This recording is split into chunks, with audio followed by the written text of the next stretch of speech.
Lily with Keller Williams Realty here in Portland, Oregon.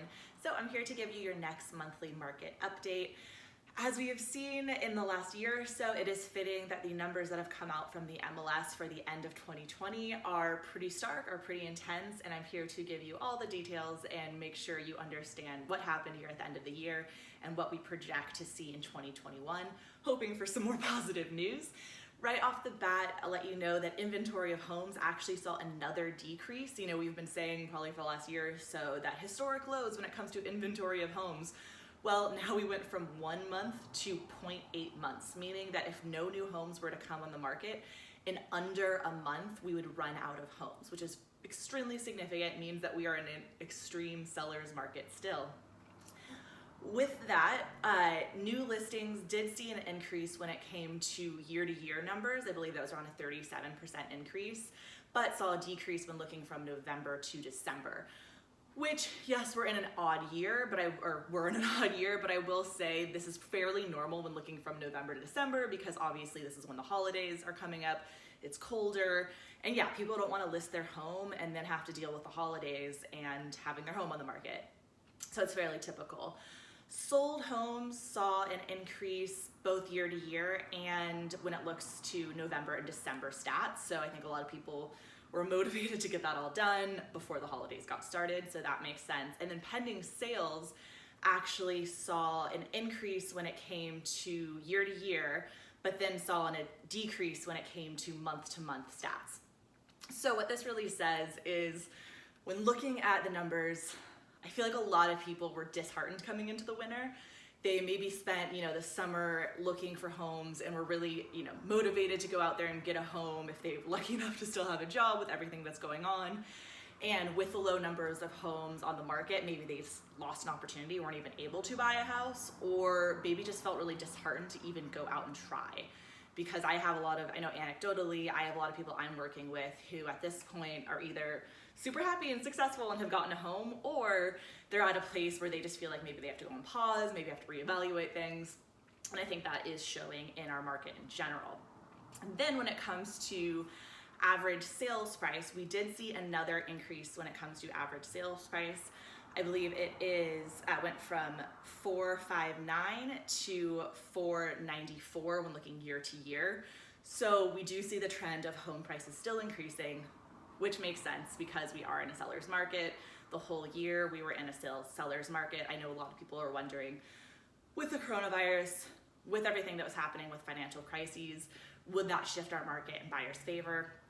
Unfortunately, no. We have seen throughout the year that with the high demand from buyers and the lack of motivation from sellers to put their home on the market, we have just been in an extreme seller's market.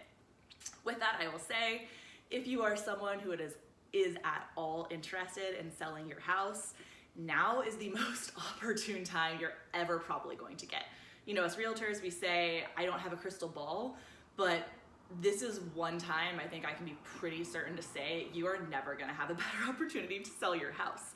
There are so many buyers out there that are ready to jump, ready to buy a house, have their pre-approval letter, have everything set, and they just don't have the right property for them. So if this is a time you're at all interested in selling, obviously people worry about what house am I going to buy next. I have a video on that I believe I did recently. I'm happy to talk with you about that as well, about what your options are, what strategies you can use. As a seller, you also have a lot of leverage in transactions to make sure, you can say, I am not selling my house unless I find an adequate substitute. So just be aware of that. And then I will say, if you are a buyer, do not be disheartened completely. I want you to have the right expectations and the right education to know what you're getting into going into this market. But I said in my stories yesterday on Instagram that I have one buyer who I'm handing off keys to this week who looked at one house, fell in love with the house. We made an offer, I believe right at list price, got it accepted. We were able to use some strategies, do some things in the right way to get her that home, and she's getting the keys to it. And then I have a buyer next week who is going to be a homeowner as well, who I'm handing off keys to, that I think saw 4 or 5 houses. We were able to write an offer on the one she fell in love with, get it accepted, and she's moving into the home of her dreams as well. So I just want to say, the right strategies are there. If you have, the right realtor in place, if you have your pre-approval letter, you just really want to make sure you're prepared. It's something I'm definitely happy to talk with you about and make sure you're in the right spot to get everything done. Yeah, it's just having the right strategies, the right people behind you, and kind of setting your expectations as well. I mean, this is a really hard market, so you may have to look for a while.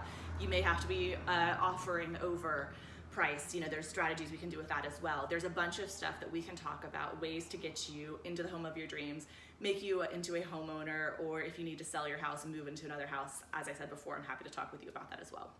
So hope this was helpful.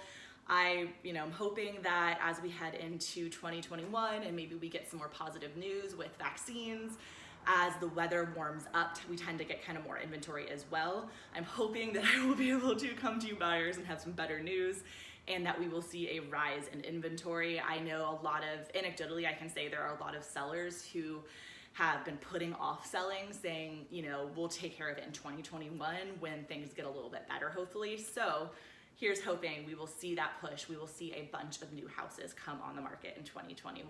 And I will, of course, be here all month long to help you with that and to let you know how that is all going. And again, bring up some good news, hopefully. All right, I am here for any questions you may have. I will put my contact info below. And I'm, again, just always here to help.